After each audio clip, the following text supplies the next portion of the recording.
Hey, what's up? This is SO, and this is part one of the Rococo Palace series.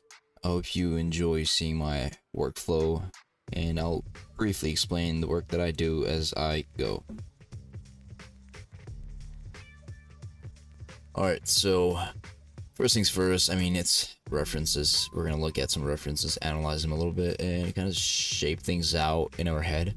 And then, of course, we jump right into Blender, and our base shape is super simple. It's just like an arch with two pillars on each side.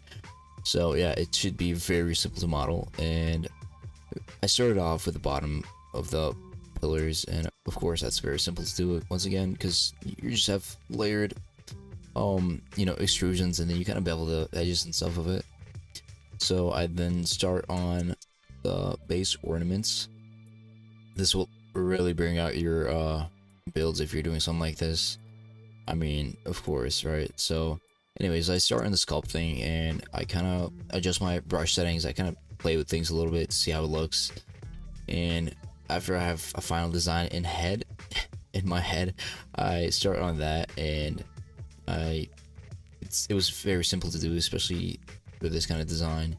And I just refined it a little bit, and yeah. So next step was just kind of moving the back faces of that ornament. And then I use quad remesher to remesh that base ornament. Fix some overlapping vertice issues. And then I kind of like fixed edges, extruded some of the faces back so you could give it some depth. And then this is where it really comes together. I started adding curves, and this was very prominent in the reference that we saw. A lot of curves, a lot of things going on. So yeah, it was really important for me to kind of break down the reference as I was looking at it. You can't take all that much information at once, so it's really helpful to kind of break down what you see into base shapes, and that's what I did in my head. So yeah, that's how I started off this kind of like curve details for the pillar. And just something to like keep in mind is that you're never gonna be 100% close to the reference you're working based off of. So just keep that in mind, and kind of go based on your kind of designs and whatever that's coming through your head, right? So that's what I did for this kind of like sculpted detail for the main faces, or like the majority of the ornament details for the pillar. So I just kind of sculpted a detailed ornament, that I thought would look great. So that's what I did, and it was fairly decent. So kind of the same process again as we did with the first ornament design. It was just a lot of fixing and cleaning up things at the end.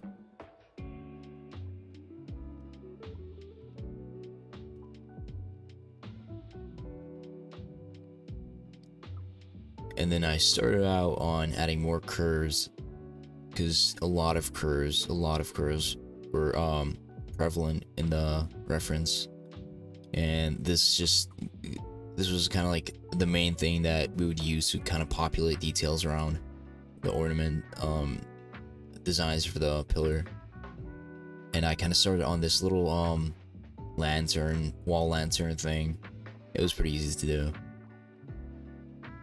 You just have to be super creative and can imagine certain things in your head, and whatever that comes in, just try it. Why not?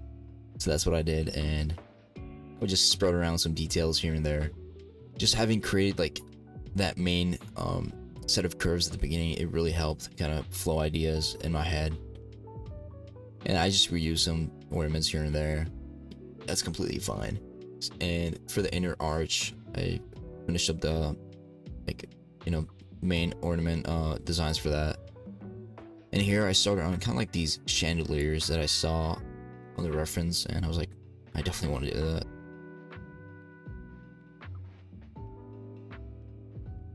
So I finished up the chandeliers, and I made two different variations. So one was the ones at the bottom, and this one was at the top, where it kind of had these upward and downward lights going on. At first I was like, maybe this is too many lights, but it looks super cool, so I was like, why not, you know? And once again, reuse some ornaments here and there. And for the base arch, I cut out some of the shapes, and I worked on the top of the pillar, brought out those details. And this was the most tedious part of the kind of build, and I just had to separate a lot of these meshes, make sure they're all optimized and looking good. Because of course, for Roblox Studio, you really have to be careful about optimization, especially for builds like this. It can get really out of hand fairly quick. So yeah, I had to be super optimized. And listen, I did a lot of decimations. So yeah, decimating, remeshing, retopologizing, all that cool stuff. Just keep that in mind. And at this point of the build, we were pretty much done. Like, I would say about 80%, 90% of the way there. I just had to separate more stuff because this isn't really a build that I would, you know, UV unwrap absolutely everything and then hand paint all the details. But you know, for kind of like the base arch, I wanted to try some you know, substance, you know, grunge details on the base pillar to kind of bring out the concrete, and that didn't go too well.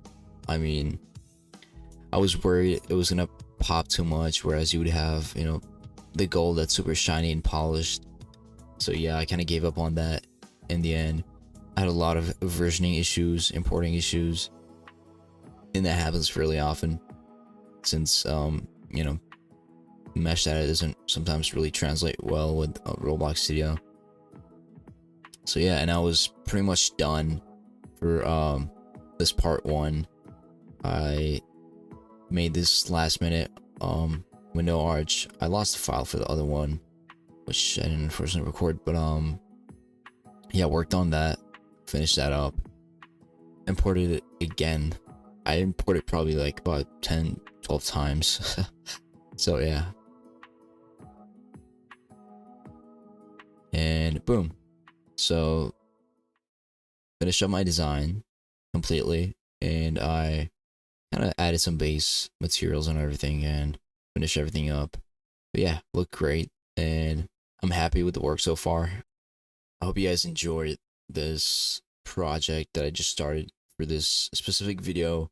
This is part 1 once again. If you're looking for part 2, I don't know, just drop a comment or something like that. If this gets enough views or attention, I guess I'll definitely do part 2.